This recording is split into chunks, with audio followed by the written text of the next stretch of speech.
Amigos, qué gusto una vez más poder encontrarnos usted y yo a través de las redes sociales.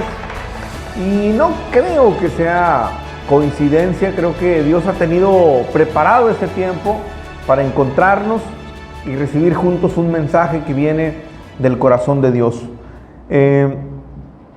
Este año Dios nos ha dado una palabra rema, como a todos los ministerios. Pero sabe, más que una palabra rema, creo que es una tarea que Dios nos ha encomendado, porque en el Evangelio de Mateo, capítulo 22, versículo 9, dice: id pues a las salidas de los caminos y llamad a las bodas a cuantos halléis. ¿Sabe? Cada vez estamos más cerca de la venida de Cristo, y creo que hoy es imperativo que usted y yo,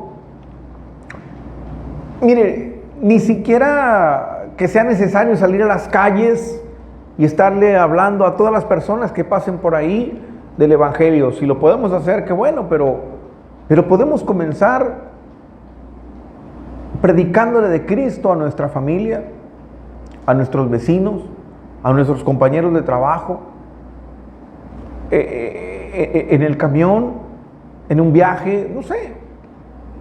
Creo que este es un año donde, si Dios nos manda a hacer algo, Él mismo nos va a respaldar.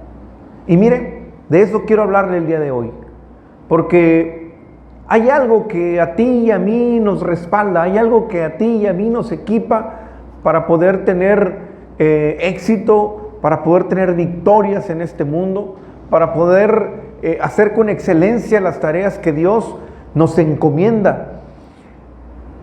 Y cuando estaba yo estudiando este mensaje, pude acordarme de un hombre llamado David.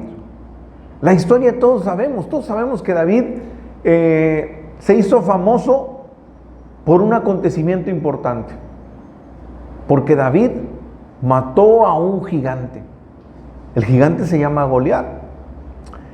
Ahora, ¿por qué se hizo tan famoso David al matar a ese gigante? Bueno, hay varias razones. Una es que ese gigante dice la Biblia que era un paladín, es decir, era un soldado, una persona que era un guerrero, pero aparte era un hombre muy alto, era un gigante. Y un solo hombre, Goliat, tenía atemorizado a todo el ejército del pueblo de Israel, a todo el ejército. Nadie quería enfrentarlo. ¿Por qué? Porque sabían que en el momento en el que alguien llegara y lo enfrentara, pues sería una muerte segura, según ellos. Pero un joven que no es parte del ejército, no tuvo una preparación como tal. De hecho, él era un joven común, pastor de ovejas.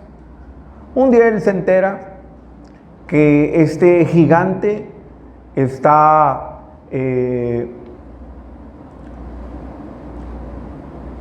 difundiendo temor entre su pueblo, y él decide enfrentarlo. Y mire, dice la Biblia que él, con una honda y unas cuantas piedras, fueron suficientes para acercarse al gigante y encararlo. Pero también la Biblia nos dice que con una sola piedra, de hecho la primera, dice que él le apuntó, le tiró con la piedra. Tiró la piedra con la honda, le pegó en la frente, en la cabeza, y lo derribó, lo mató. Ahora, cuando nosotros leemos esta historia, lo primero que podemos pensar: wow, qué diestro era este joven con la honda. Cuánta habilidad. Pero sabe, cuando usted y yo leemos la Biblia, podemos encontrar el secreto de cómo fue que David mató de esa manera tan simple a Goliat. Ahora, no nada más su victoria fue haber matado a Goliat. La Biblia dice que después de Goliat, él tuvo muchas victorias en muchas guerras a las que se enfrentaría después.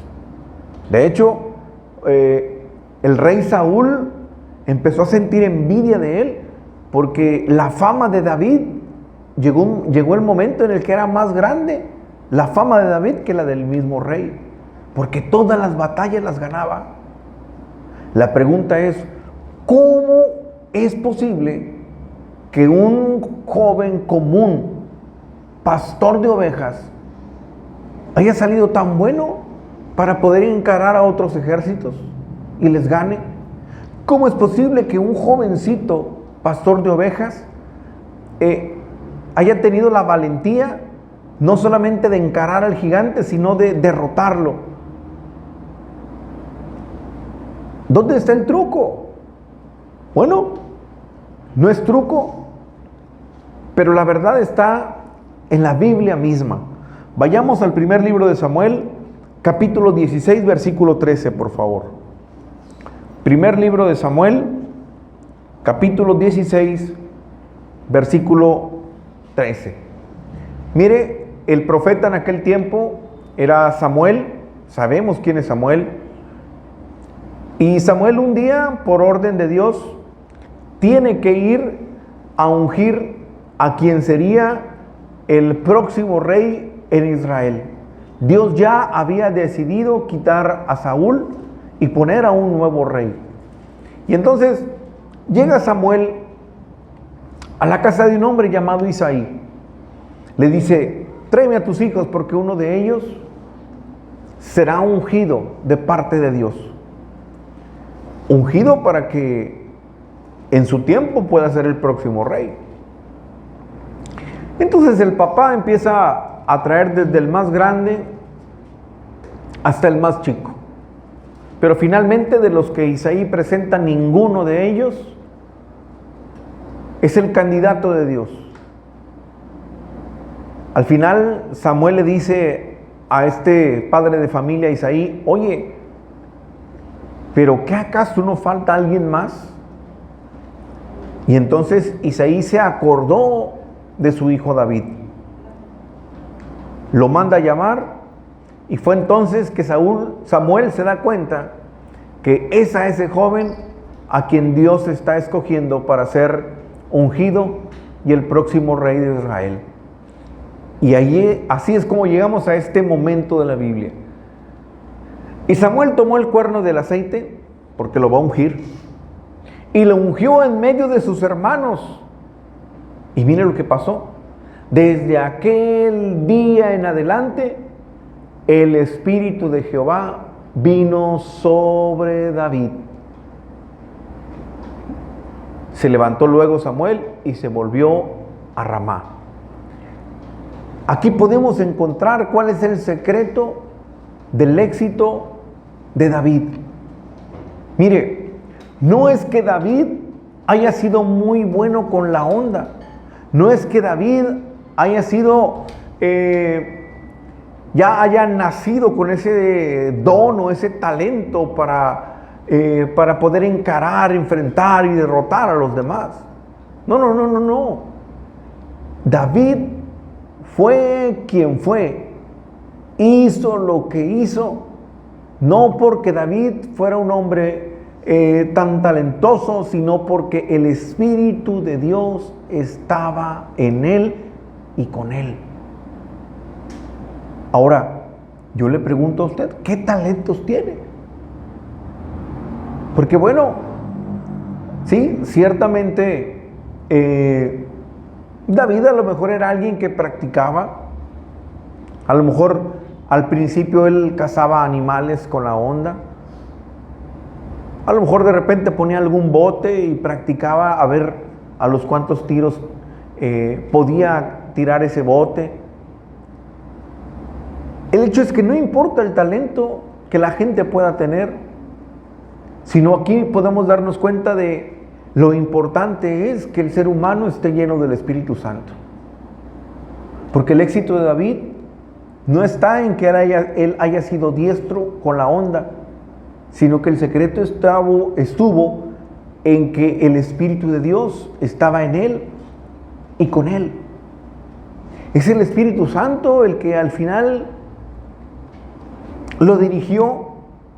Fue el Espíritu Santo el que hizo que sus dones y sus talentos se desarrollaran. Fue el Espíritu Santo el que le daba a David ese brillo. Era el Espíritu Santo el que le daba esa valentía, esa osadía. Y yo no sé cuántos de nosotros no hemos entendido esa parte. Porque a lo mejor pues tienes el talento del canto. Pero ese talento para cantar se vuelve diferente cuando la persona, además del talento, tiene el Espíritu Santo. Y yo no sé en qué cosas puedas tener habilidades. No sé en cuántas áreas puedas tener habilidades, pero si además de esas habilidades tienes el Espíritu Santo, lo más seguro es que esas habilidades te puedan llevar a tu más alto grado. Puedes sacar tu mejor potencial y posiblemente el Espíritu Santo te pueda llevar a lugares que nunca imaginaste. ¿Cuántos dicen amén? Le damos un fuerte aplauso a Dios. Oiga, fuerte el aplauso a nuestro Dios. Ahora, ¿qué tiene que ver esta historia de David? ¿O qué relación tiene esta historia de David con la palabra rema que Dios nos ha dado? Bueno, la relación es mucha. Porque este año Dios nos ha dado la tarea de compartirle a otras personas. Este año Dios nos ha dado la tarea de predicar su palabra. Y a lo mejor hay personas en este lugar que han intentado una y otra vez predicarles a sus familiares, a sus amigos, y a lo mejor no hemos tenido éxito. A lo mejor la gente no se ha interesado. A lo mejor nuestras palabras han tenido cero impacto, no ha pasado absolutamente nada. Pero mira, este año ya no será con nuestro talento. Este año no será con nuestras fuerzas. Este año no será con nuestras palabras, sino que este año, si tú y yo logramos entender este mensaje, si tú y yo logramos recibir esta palabra, entonces tú y yo lo haremos. Es más, ni siquiera lo haremos nosotros. Será el Espíritu Santo el que lo haga por nosotros. Amén. Entonces, tú y yo necesitamos del Espíritu Santo. Pero ¿sabes tú que el mensaje de salvación, la palabra de Dios,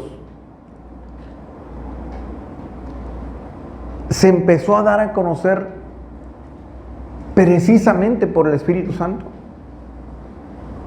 Quiero que me acompañen, por favor, al libro de los Hechos, capítulo 2, versículo 1. Libro de los Hechos, capítulo 2. Y vamos a leer primero desde el versículo 1 al 4.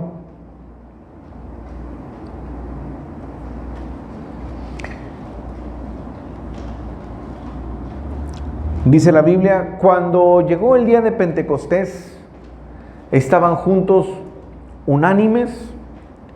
Y este dato es importante. Hay cosas que usted y yo tenemos que empezar a comprender. Este primer versículo nos arroja algunos detalles interesantes. Mire, cuando Jesús fue crucificado, fue en un tiempo donde en Jerusalén había mucha gente. ¿Por qué? Porque era el tiempo donde se celebraban fiestas judías. Este día de Pentecostés, ahí se celebra una de las 3 fiestas judías más importantes. ¿Esto qué quiere decir? Que de muchos lugares venía gente a Jerusalén para participar en esas fiestas. Esto es un dato muy importante para el mensaje que hoy Dios nos quiere dar. Ahora, ¿quiénes eran los que estaban juntos y unánimes? Pues los 12 apóstoles. La que sigue, por favor. De repente vino del cielo un estruendo como de un viento recio que soplaba, el cual llenó toda la casa donde estaban sentados. Mire, los discípulos estaban juntos, unánimes, estaban en una casa, y de repente hubo un trueno, pero sorprendente, y salieron a ver qué era ese trueno. Dice que de repente vino del cielo un estruendo como de un viento recio que soplaba, pero llenó toda la casa donde ellos estaban.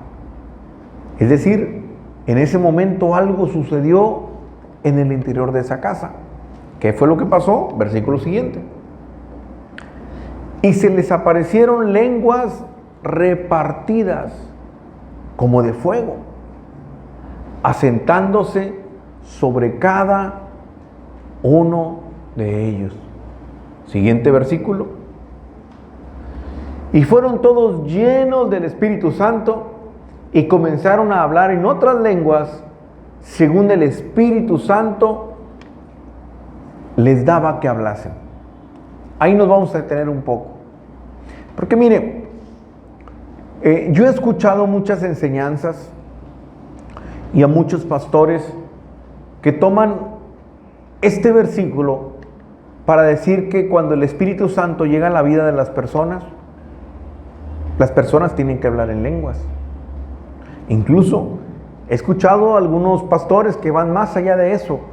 ¿Por qué? Porque muchos pastores dicen, es que si usted no habla en lenguas, usted no tiene el Espíritu Santo. Y te sacan este versículo y te dicen, mira, aquí dice que todos fueron llenos del Espíritu Santo y que comenzaron a hablar en otras lenguas. Pues sí, este versículo dice eso. Si nos quedáramos hasta ahí, pues a lo mejor me pueden convencer de esa doctrina. Pero si seguimos leyendo, nos damos cuenta que las lenguas de las que muchas personas dicen que cuando uno recibe el Espíritu Santo tiene que hablar, no son las lenguas a las que ellos se refieren.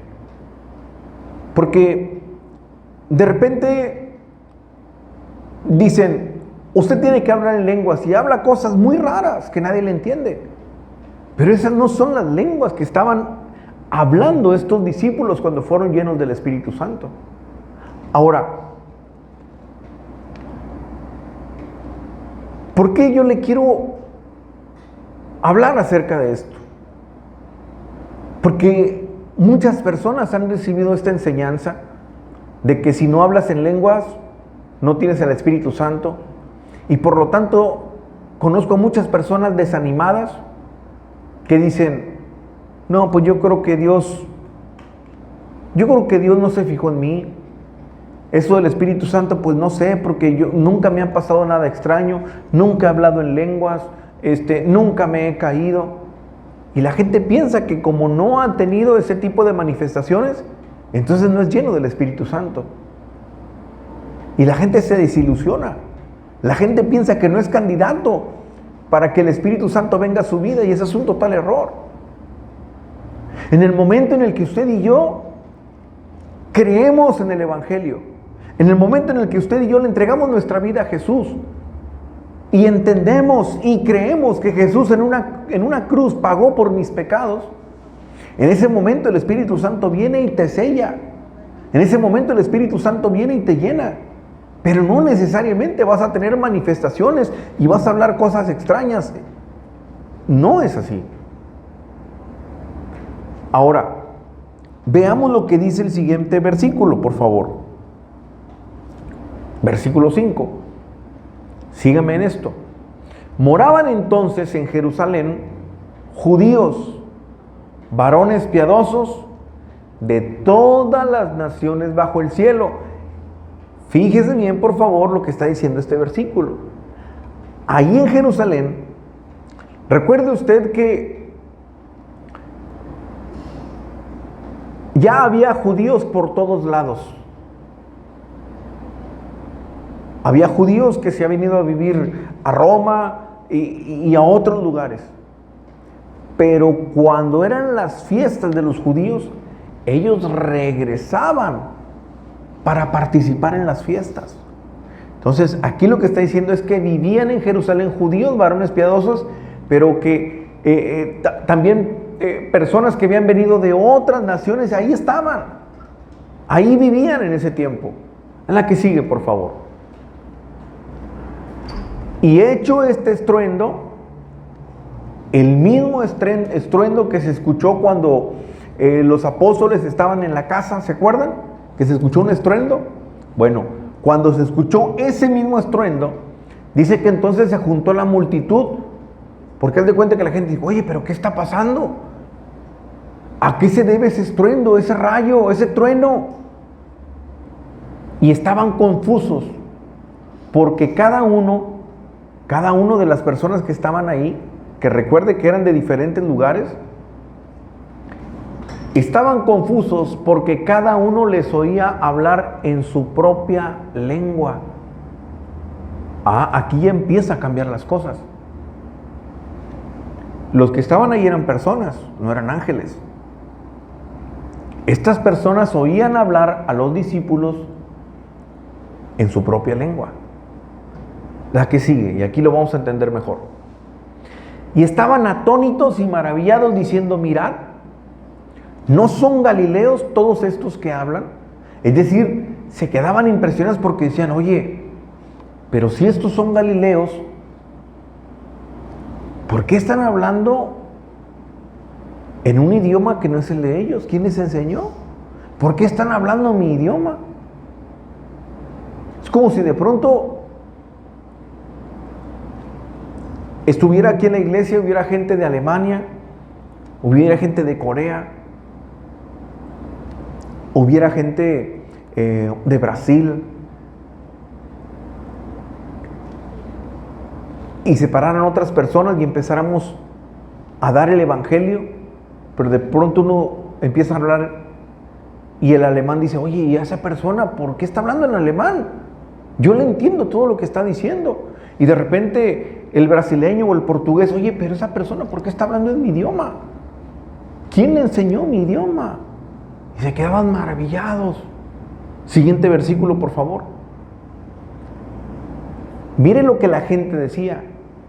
¿Cómo pues les oímos nosotros hablar cada uno en nuestra lengua en la que hemos nacido? Y ahí con ese versículo podemos darnos cuenta que las lenguas de las que habla la Biblia, las lenguas que los discípulos estaban hablando en el día de Pentecostés, no eran lenguas angelicales. Ellos estaban simplemente hablando en lenguas extranjeras. Y había una razón poderosa para que ellos pudieran hablar en lenguas extranjeras, y es lo que vamos a ver más adelante. Porque tan solo use la lógica. Si ellos empezaran a hablar en lenguas angelicales, ¿qué razón tendría? Si nadie te entendería. Versículo siguiente, por favor. Y mire los que estaban ahí, ¿de qué nacionalidad eran? Partos, medos, elamitas, y los que habitamos en Mesopotamia, en Judea, en Capadocia, en el Ponto y en Asia. Versículo siguiente. En Frigia y Panfilia, en Egipto y en las regiones de África, más allá de Cirene, y romanos aquí residentes, tantos judíos como prosélitos. La que sigue. Cretenses y árabes, les oímos hablar, escuche bien, en nuestras lenguas. En nuestras lenguas. Ahora, ¿qué era lo que estaban hablando los discípulos? Mire, les oímos hablar en nuestras lenguas las maravillas de Dios. Es decir, ¿por qué Dios les hizo a los discípulos hablar lenguas extranjeras? Para que todos los que estaban ahí les pudieran entender y escucharan el Evangelio. Esa fue la razón por la que el Espíritu Santo les hizo hablar en otras lenguas. Para que la gente que estaba ahí de todo el mundo pudiera recibir el Evangelio ese día. Amén. Ok, si nosotros seguimos leyendo los siguientes versículos, podemos darnos cuenta que entonces el que toma el control de la predicación es Pedro y empieza a predicar. Obviamente todos predican, pero las líneas siguientes se centran en el mensaje de Pedro, y Pedro empieza a hablar de Jesús. Y empieza a hablar incluso de Jesús, de sus orígenes y de todo. Pero termina su discurso en el versículo 36. Hechos capítulo 2, versículo 36. Mire cómo termina el discurso, la predicación.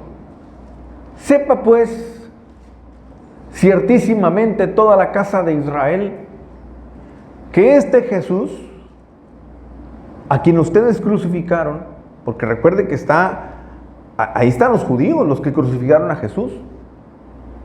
Les dice, sépanse pues, todos ustedes, casa de Israel, que a Jesús, al que ustedes crucificaron, Dios le ha hecho el Señor y Cristo.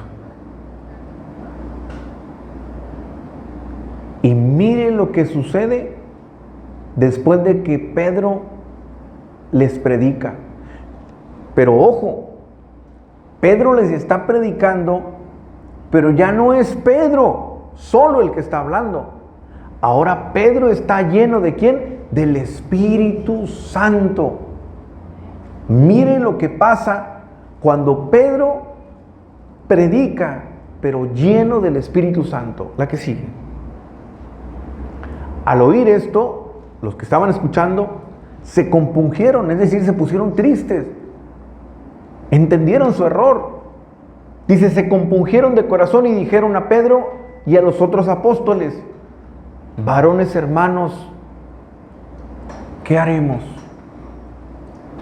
Y vemos ahí lo que el Espíritu Santo empieza a traer en la vida de los que están escuchando ese mensaje. Y es que arrepentimiento.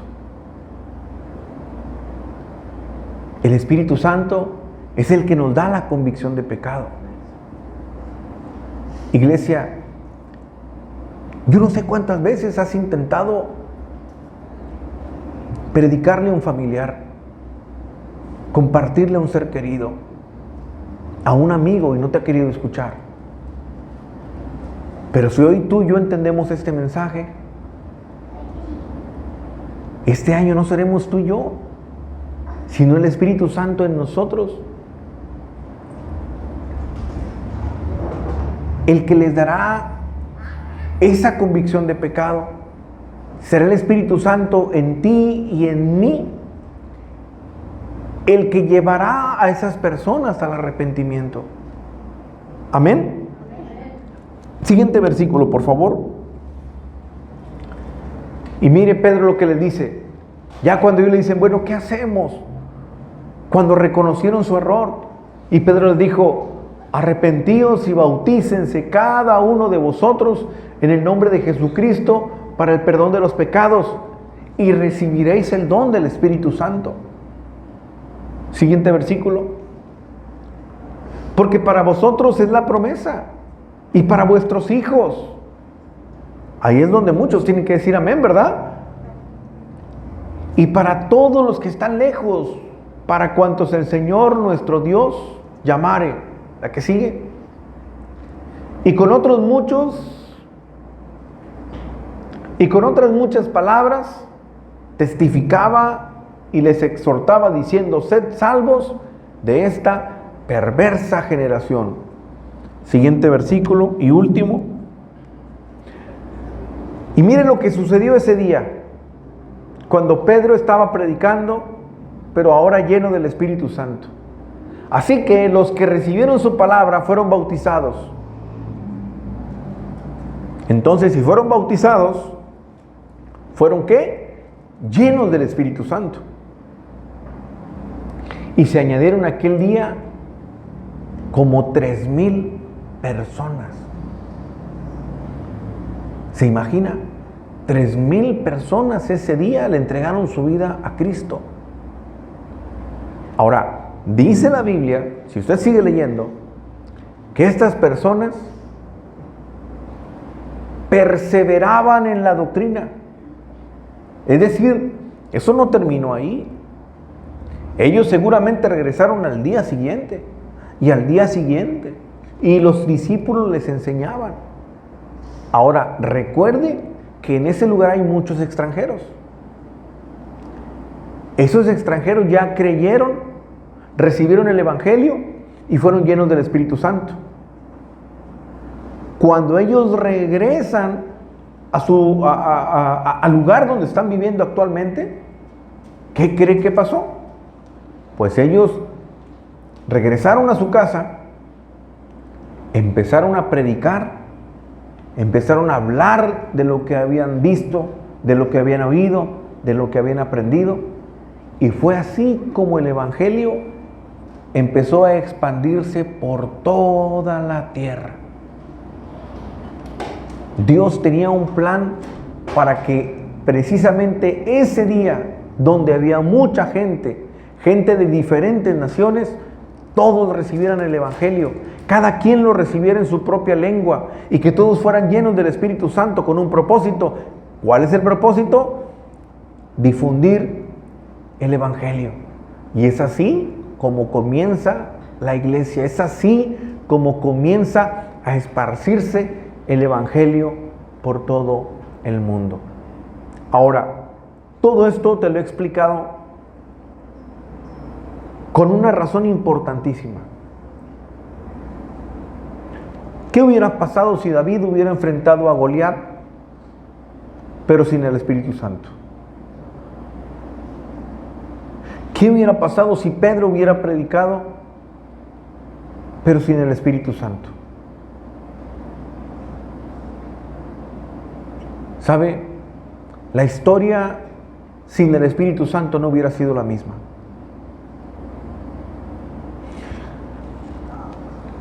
El último mensaje del 2025, el primer mensaje del 2026, les expresé cuál es mi deseo para ustedes, para la iglesia en este año. Mi deseo es que ustedes tengan un próspero año. Que este año ustedes vivan una vida bendecida y victoriosa. Ese es mi deseo. Pero mire lo que Dios nos está hablando este día. Él nos está equipando para que usted realmente pueda tener un próspero año. Porque yo no sé cuántas cosas ha intentado usted hacerlas con sus propias fuerzas, por su cuenta. Pero hoy vamos a orar para que todo lo que hagas este año sea dirigido por el Espíritu Santo. Si este año tú y yo vivimos entendiendo que así como el Espíritu Santo estuvo como a David y le dio la victoria, que así como el Espíritu Santo estuvo con Pedro y su predicación impactó, Así este año será para ti, para mí, un año de bendición, un año de victoria. ¿Sabe? La misma Biblia nos relata más adelante que el apóstol Pedro con la misma sombra por donde pasaba la gente sanaba. Pero no es que haya sido Pedro, era el Espíritu Santo que estaba en la vida de Pedro. Ahora, te tengo una noticia. Desde el momento en el que tú le abriste tu corazón a Jesús, desde el momento mismo en el que tú lo recibiste, tú fuiste sellado, tú fuiste apartado, el Espíritu Santo está contigo. Siempre ha estado ahí, desde que tú le entregaste tu vida. Y a lo mejor no lo habías entendido, no lo habías creído. El Espíritu Santo siempre ha estado ahí. Es tiempo de que empieces a tener intimidad con Él y empieces a vivir una vida victoriosa, de éxito y de bendición. ¿Cuántos dicen amén? ¿Cuántos dicen amén? ¿Le damos fuerte el aplauso a Dios? Oiga, pero déselo fuerte, fuerte, fuerte.